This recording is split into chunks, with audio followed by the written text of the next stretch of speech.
So last Sunday, after we chanted Sambujo, one of the members asked me about the meaning of the text. Sam or san means three, and bujo means to invite respectfully. So in Sambujo, we are respectfully inviting three kinds of nyorai to be present here in the Hondo. The Japanese word nyorai means Buddha, or more precisely Tathagata. Bujo Mida Nyorai, we welcome Amida Buddha. Bujo Shaka Nyorai, we welcome Śākyamuni Buddha. And Bujo Jippo Nyorai, we welcome the Buddhas of all times and places. In other words, historical teachers like Shinran. It's a beautiful way to open the service. That leads into the question I would like to consider today. If you look around the Hondo, where is the historical Buddha, Śākyamuni, or Shaka Nyorai, whose presence we are welcoming? The answer may not be obvious, but I think it's quite important. How is Śākyamuni's presence manifested at our services? This is a Buddhist temple, after all, but it has distinctive characteristics because it represents the tradition of Shinran. First, let's be clear that the historical Buddha is front and center in Shinran's teaching. You can see this in the passage shown here, which appears at the beginning of Shinran's main writings. In his compassion, Śākyamuni, the great hero, sought indeed to benefit those committing the 5 grave offenses, those slandering the Dharma, and those lacking all conditions for becoming a Buddha. He appeared in this world and taught the way to enlightenment, desiring to save the multitudes by endowing them with a benefit that is true and real. For Shinran, there was no more important teacher than the historical Buddha. And Shinran's way of self-identification was shaku, meaning disciple of Śākyamuni, hence Gutoku Shaku Shinran. With all that in mind, we might expect to find the historical Buddha represented in images here at the temple, but that is not the case. There are no such images before us today. Why is that? Have we somehow misunderstood Shinran? So, looking at the altar, or Naijin, the focus of reverence is a statue representing Amida Buddha as a standing, human-like figure. Amida Buddha is not historical, and therefore the human-like figure is often described as a symbol. Although no such historical person existed, the idea symbolized by the Amida statue is certainly true and real. The idealized human figure stands for nirvana, the Buddhist world of awakening. It symbolizes the way to enlightenment, the benefit that is true and real, as Shinran calls it. That is what all the teachings of the historical Buddha are pointing toward.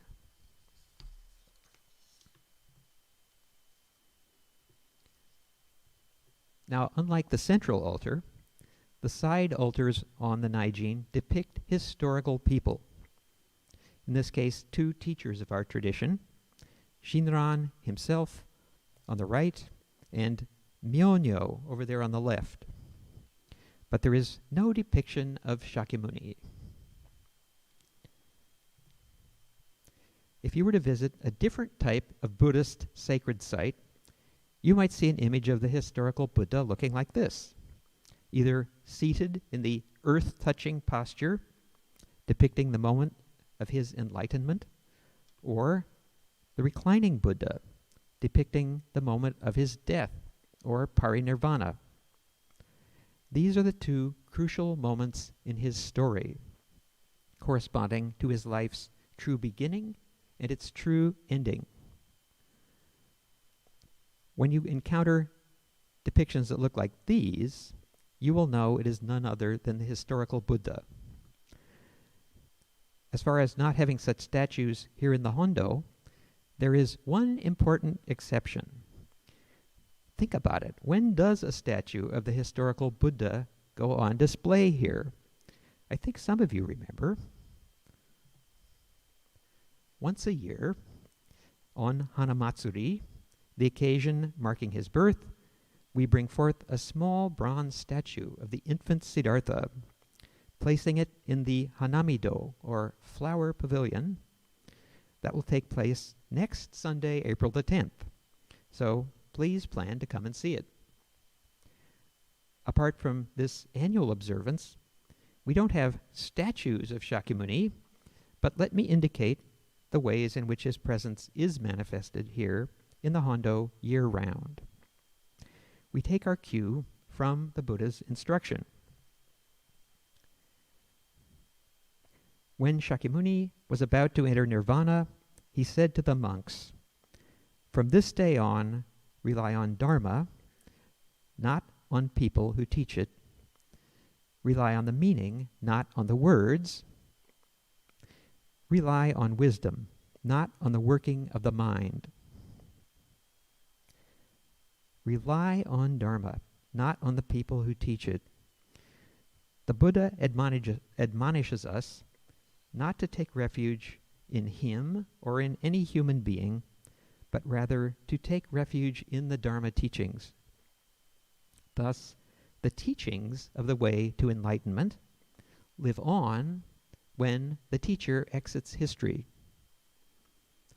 Our tradition entails learning from the Buddha's instruction rather than emulating his lifestyle.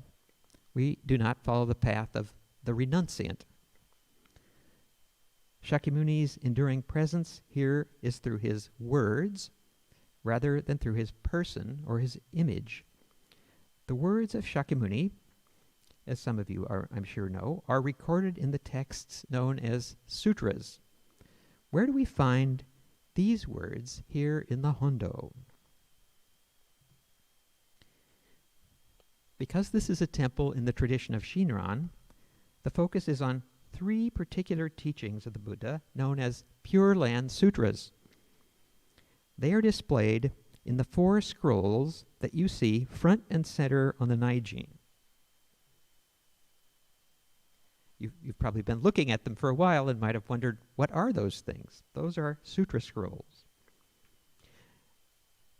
They are not intended for reading, these particular scrolls, but rather as a visual reminder of Śākyamuni's presence here. If any of the scrolls were to be opened, it would show the complete sutra text in Chinese characters or kanji. These are the words of the historical Buddha Śākyamuni translated into Chinese. As well as being a visual reminder, the scrolls are used for ceremonial purposes. You might recall that the minister gestures with a scroll during the Tisarana ceremony, as he or she recites the words, Namu Kie Butsu, Namu Kie Ho, Namu Kie So. So it's take note of that next time we have a Tisarana. Now also on the Naijin are kyobako, or lacquer boxes containing special books in which the Pure Land Sutras are printed in kanji.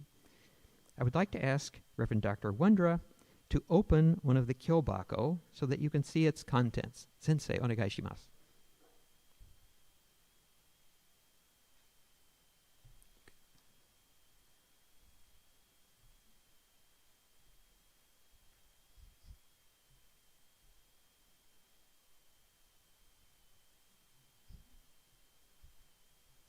Now you know what's in those boxes. Reverend Dr. Wondra has removed that one from right here. Arigato, Sensei.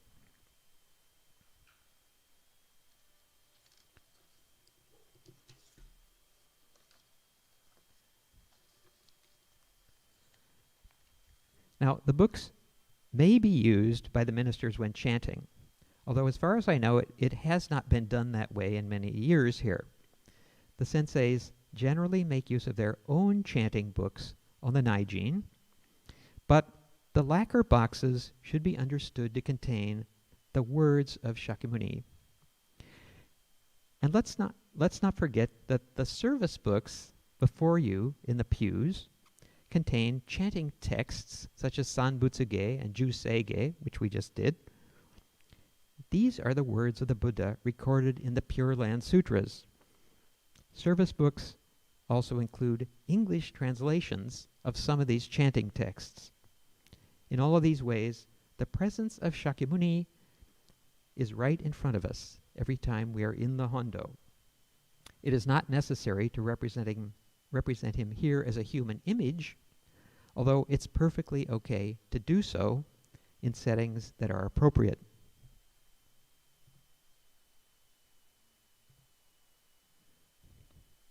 I would like to suggest another way to sense the presence of Śākyamuni here in the Hondo is through the power of imagination.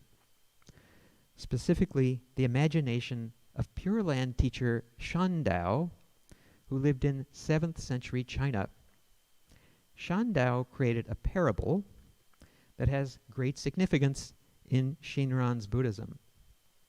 It is the parable of the two rivers and the white path, which I will summarize.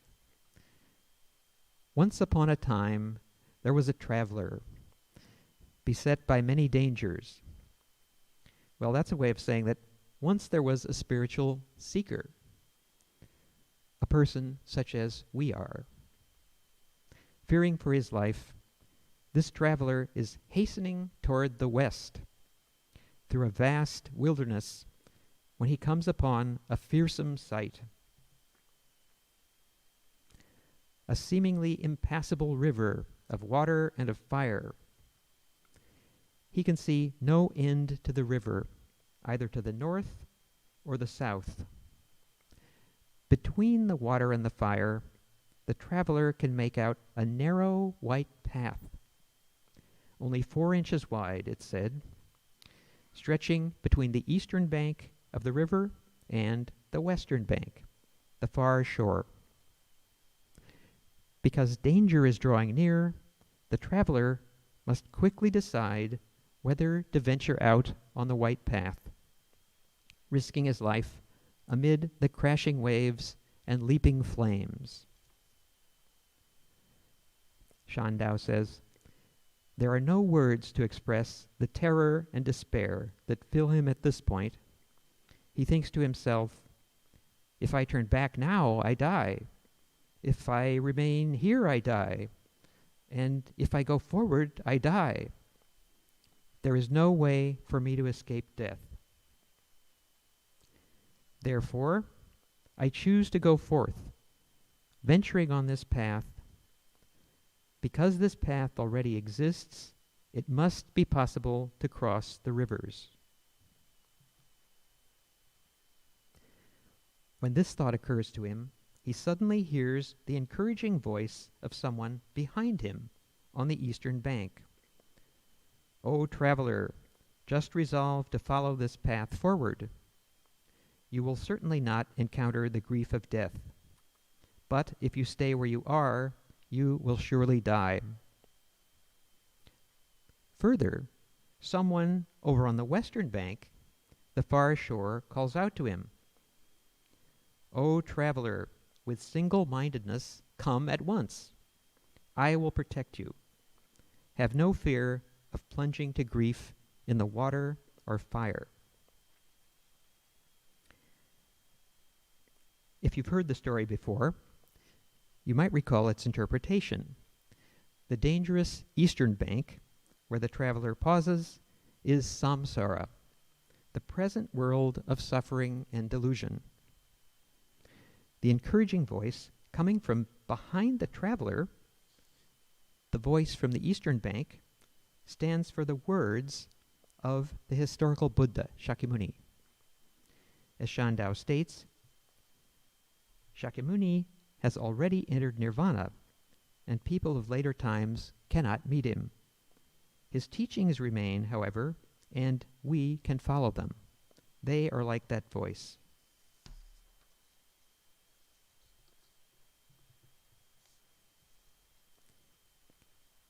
As for the two rivers, our greed and desire are likened to crashing waves, while our anger and hatred are likened to leaping flames. The western bank, the far shore, represents nirvana, the world of awakening. The voice coming from there stands for Amida Buddha. The narrow white path is our mind of aspiration, the mind that aspires for awakening, threatened by the water and flames. In other words, our blind passions of greed and anger. Shandao's parable is a vivid representation of spiritual seeking, which is why Shinran places great emphasis on it. I think we can find the perspective of the parable reflected here in the architecture of the Hondo. The Gejin, where we sit in the pews, can be seen as the eastern bank, the world of samsara. The Gejin is where you would expect the presence of Śākyamuni to be manifested rather than being represented by a statue on the Naijin. Śākyamuni's teachings and life example are encouraging us, O travelers, just resolve to follow this path forward.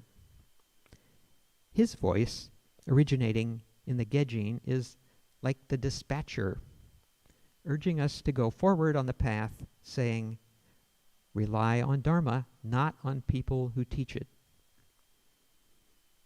The altar, or Naijin, can be seen as the western bank, the world of awakening. We may imagine the voice of Amida resounding from the Naijin. O travelers with single-mindedness, come at once. I will protect you. If Śākyamuni's voice is like the dispatcher, then Amida's voice, coming from the world of awakening, is the welcomer. Both Shandao's parable and, I think, the Hondo architecture represent the spiritual journey of the person who seeks the way. I hope that you will take away these suggestions for sensing the presence of Śākyamuni, the historical Buddha, here in the Hondo. There is no statue of him on the Naijin, but his words are very much present here, giving us encouragement. Just resolve to follow this path forward.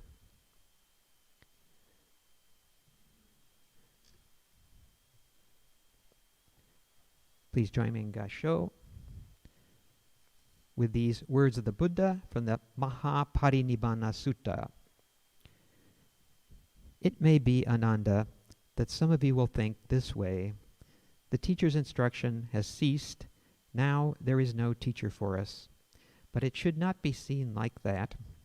Whatever teaching and precepts were taught or established by me, that is your teacher after my passing away. Namo Amida Butsu. Namo Amida Butsu. Namo Amida Butsu.